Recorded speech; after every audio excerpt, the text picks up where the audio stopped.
ഇന്ന് തൊടുന്നതും പിടിക്കുന്നതൊന്നും പെണ്ണുകുട്ടികൾ പാവമായിട്ട് കാണുന്നില്ല.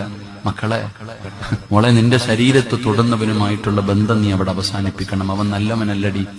എന്റെ പെങ്ങളോട് ഞാൻ പറയാ, ഏതെങ്കിലും ഒരു പയ്യൻ നിന്റെ ശരീരത്ത് തൊട്ടാൽ അള്ളാണ് അവൻ നല്ലവനല്ല. എടാ ചെറുപ്പക്കാരാ, കൂടെ നടക്കാനും ചിരിക്കാനും കളിക്കാനും 100 പേരെ കിട്ടും. പക്ഷെ കൂടെ കിടക്കുന്നവള് നല്ലവളല്ലെങ്കിൽ പിന്നെ ജീവിച്ചിട്ട് കാര്യമില്ലടാ.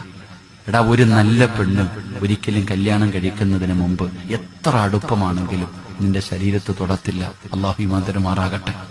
തൊട്ടാ എന്ത് ചെയ്തേക്കണം? വിട്ടേക്കണം. അല്ലാ, നിങ്ങൾക്കറിയോ, വലാ തഖറബു സിന ഇന്നഹു കാന ഫാഹിഷ വസാഅ സബീല. അല്ലാഹ് പറയാ, വ്യഭിചാരത്തിലേക്ക് നിങ്ങൾ അടുക്കുന്ന കാര്യം പോലും ചെയ്യരുത്. അത് വളരെ വൃത്തികെട്ട ഒരു കാര്യമാണ്. വസാഅ സബീല.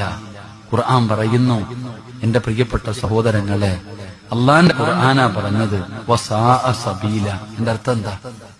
അതിനർത്ഥം എന്താ? എന്റെ പ്രിയപ്പെട്ട സഹോദരങ്ങളെ, അത് ചെയ്യുന്നത് ക്വാളിറ്റി ഇല്ലാത്തവരാ. പച്ച മലയാളം ഞാൻ പറയണില്ല.